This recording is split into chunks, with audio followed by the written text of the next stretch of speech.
I was just thinking today how funny it is that the woke left, what their idea of the ideal man is, it's someone like Tim Walz, this bumbling, mumbling, stumbling, moronic, goofy, clownish individual, the aw shucks, the sitcom, goofy dad sort of archetype.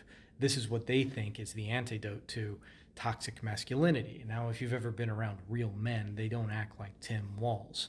It's just not. He's just a goofy, sort of frivolous person. That's what he is.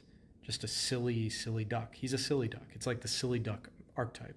Anyways, they want men to aspire towards this. And if you've ever been around woke men, a lot of them kind of act like that most of the time, unless it's a situation where they feel like they got to get a little bit, snarly or something. It's kind of funny.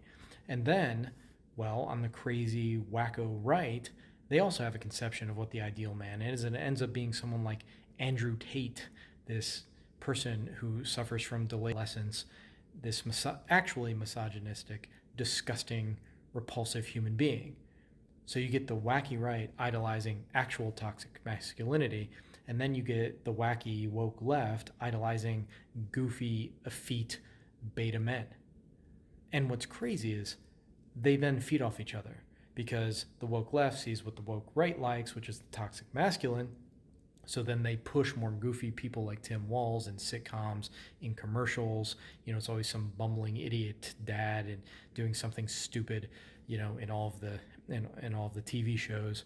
And then the right sees that in television, and they see the kind of, weakening of the masculine in the form of the Tim Walz types and all sorts of media and entertainment. So, their response to that is the exact opposite. So they, start to idolize, really perverted, sick people, sick puppies like Andrew Tate, and then they just feed off of each other in this vicious loop. So a lot of politics, sadly in America right now, is sitting back as people in the sane center and just watching these psychopaths, these political psychopaths go back and forth, right? They pump up Tim Walz and then they pump up Andrew Tate, and it's just completely psychotic. Now, there's also a dark side to some of the woke lefts. It's not just Tim Walz, goofy, happy-go-lucky guy.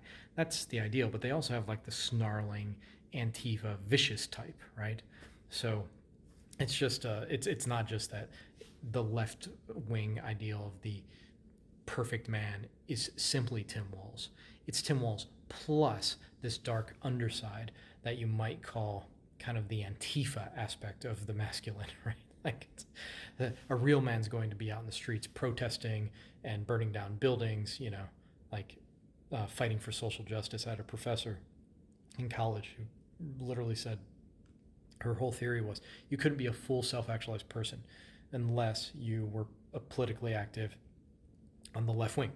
The left wing, you had to be a social justice warrior on the left to achieve full humanhood. I'm not joking. Anyways, so it's just funny to watch this go back and forth, that like two total misconceptions of what actual manliness is, what real men are like. If you ever had a father or a grandfather, you know what a real man is like, and it's neither what the woke left says it is, and it's not what the ridiculous right says it is.